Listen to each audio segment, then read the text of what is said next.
guys, I am here to just share the basics of embroidery that I feel are important when you go to create something. And number one is securing your hoop. Make sure that the fabric is taut. Like as you see, I'm sitting here and like I'm finagling with it so I can pull it a little bit and tighten it and just make sure that it's straight. You don't want to deform the fabric because then that will also ruin your stitches. But just make sure that's intact. And now onto the needles. We have blunt needles and sharp needles. Sharp needles are meant for denims and really thick fabrics, such as like right here, where it's like a bunch of layers, and a dull needle just will not go through that. But for this project that I'm working on right now, my fabric is relatively loose woven, so I can use a blunt needle and I won't have to prick my finger a bazillion times. So now to thread the needle. Threading the needle, you could get one of those things to help thread it, or just make sure you cut it nice and sharp and you have it nice and smooth and you can get it through the needle.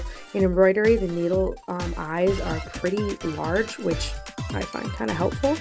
And while I was recording this video, it actually, a lot of the issues that come along with embroidery started happening, and at first I was like, really? I'm recording, come on.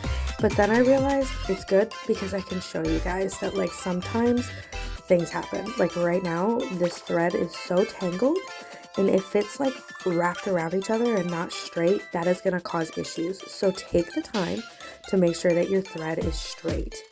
Also, as I'm starting this running stitch, which is the number one basic stitch, I just ripped it out, so just be careful with your strength there. And also, look, I'm getting already puckering, and so just take the time. If you see one thread is on top of the other, or the back goes into the front, fix it. Just fix it. When you're learning how to embroider, it's a talent all of itself, and you're going to run into boo-boos and hiccups. But keep going, because eventually it just becomes second nature, and you're just crafting while watching TV or hanging out, and it's just so much fun. So here is the running stitch, and it's giving me a little bit of a headache, but that's okay. I'm just going to keep on going. It's the most simple, and it's super nice, and I use it on a lot of my stuff because sometimes you just want to add a little something.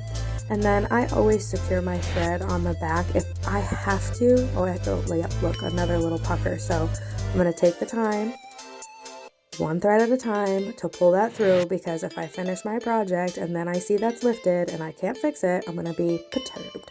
So just fix it.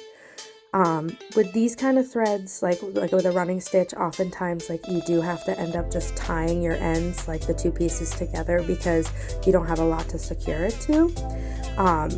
But with the other stitches, I'll show you that you are able to just, it's called like embedding your thread so that you don't have any tie spots.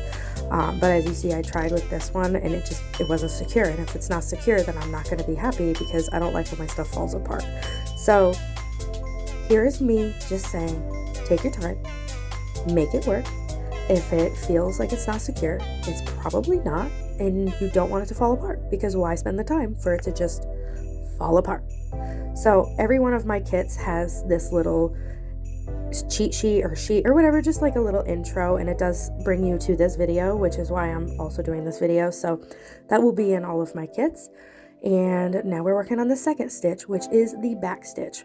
Probably, I'm going to say this about every one of my stitches, that it's one of my favorites, because I like these basic stitches and I feel like you can do so many things with them. But this is the back stitch. You just go forward and then you go back, and you go forward and you go back. And as you see, it's like a little bit more tight and a little bit more neat. And I'm totally not going in a straight line. So like if you want to go in a straight line, maybe use the pencil.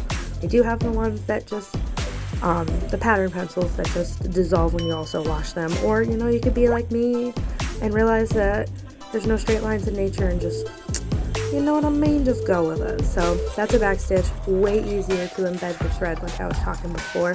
So I'm just flipping it over and I'm just weaving my thread a couple different times, kind of going forward and backwards that way. Being careful not to come through the front, of course, to just get rid of it so there isn't that tie ball, which sometimes have to happen, but So now we're going on to the third stitch, which is a split stitch, which is pretty similar to the back stitch, but what you actually do is you're going forward and then you'll go back and go through the center of it, which it does like separate it a little bit. But if that's okay with your design, then you go forth, and sometimes I kind of like the way that looks. So that's just another type of stitch to create more like steady. As you see, like you don't actually see like a break in the line because it's gonna go through it instead. So we're just gonna finish up that line, and again, just like on the back, I'm going to thread it through there to help just embed the thread so that we can move on. The last straight stitch type that I feel like should be mentioned in the basics is a stem stitch.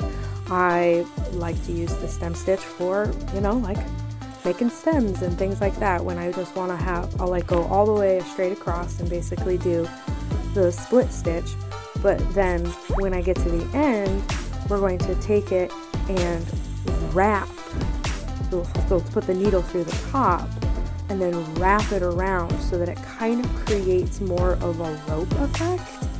And as we get to the end here, I will begin that. So like right now, I'm gonna slip that through up in the beginning, and then I'm gonna wrap it underneath, and then I'm gonna move to the next one and underneath, and I'm just gonna wrap it one time on each one of those little hoops that I made so that it stays and it doesn't slide, because if you just did it in one straight across, it would kind of like bunch it all together. Oh, and then the lovely gets stuck on the top. Just accept that that's going to be a thing that happens. Okay, and then we just straighten it down, and then it's kind of got a nice little rope effect, and we're going to embed the thread. And now I would like to show the satin stitch, which is definitely one that creates filling. So if you're like doing a leaf or a flower or my strawberries or a ladybug or a mushroom even, this is how we would do it. You would definitely want to create the shape because the shapes can get wonky if you don't draw it out in ahead of time. I sometimes do it, but it does get a little weird. And then you just thread it. I don't know which better way to explain it than you just start at the bottom and you just make sure that you create that shape of like a leaf or a teardrop or whatever it is. And I always start in the center and work one side and then do the other side so that I can try to keep it nice in unison like that. So nice and cute, flip it over and embed it. Satin stitches are really nice to embed. I'll even do a split stitch and then like a satin stitch over top of it for my lettering a lot of the time too. So last one to mention that's not a straight, but it's a little different, is a French knot. You can wrap it 3 times or 4 times. I often do 4 times because I like the size of that. And so what you do is you create a little stopper where it's going to be. I'm going to do another one to show you. And then you just wrap it around. So right here, I'm just actually securing that. So let me explain, if I'm going here. So we're going to create a stopper like I am right now. And then you're going to put it back up through, wrap it 4 times, stick it straight back down in, hold it secure to make sure that it doesn't mess up. Sometimes when you do these, it's going to not be very sturdy, and I don't like when they're floppy like that. So I have to go back up through and then back through maybe like 2 to 3 times, sometimes 4 if it's really being stubborn. But you want to hold on to that knot while you're doing it, or else it's going to lift and you're going to be like, oh. Trust me, it'll happen a couple of times and you'll learn what I'm trying to say. And do that, and then I just thread that through, obviously, embedding my thread. And these are the basic stitches you need to get started. Go ahead, look things up, get fancy as you go, but start with these and just create things and have fun.